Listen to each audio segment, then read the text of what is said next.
Hi folks, Astronomy Live here. I've been called out by Thor News to identify a strange giant object that appears to be incoming from Saturn, he says. Optics involved.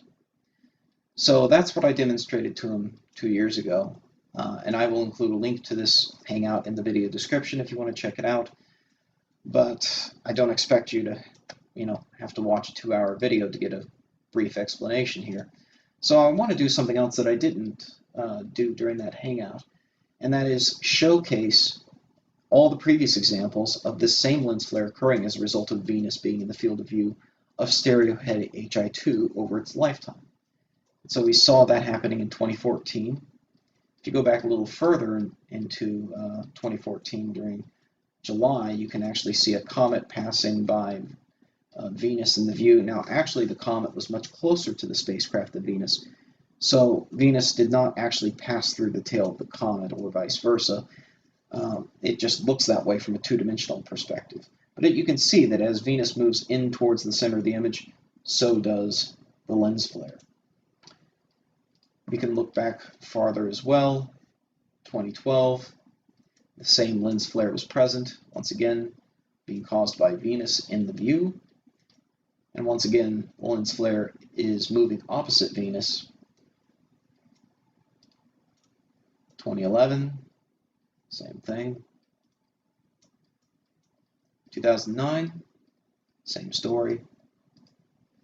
And finally, 2007, same lens flare. So there's nothing terribly new about this. You can find it every time Venus reaches this angular separation from the Sun in stereo Hi2. Go ahead, look back in the archives for yourself. You'll see it again and again. It's a recurring lens flare that is present whenever Venus is at that angular separation from the Sun. So I hope that explains it for you guys. If you're wondering where this is all coming from, it actually didn't really start with Thor. I don't know if Thor got it from this video, but a day before Thor's video, Steve Olson, once again, posted a video about stereo Hi2, claiming that this was some sort of spaceship. And from there, it just took off and went viral.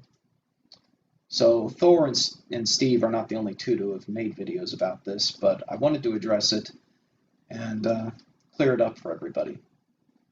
So now you can see that it's just a recurring lens flare, and I hope that explains it for you. If you have any questions, feel free to ask. Clear skies, folks.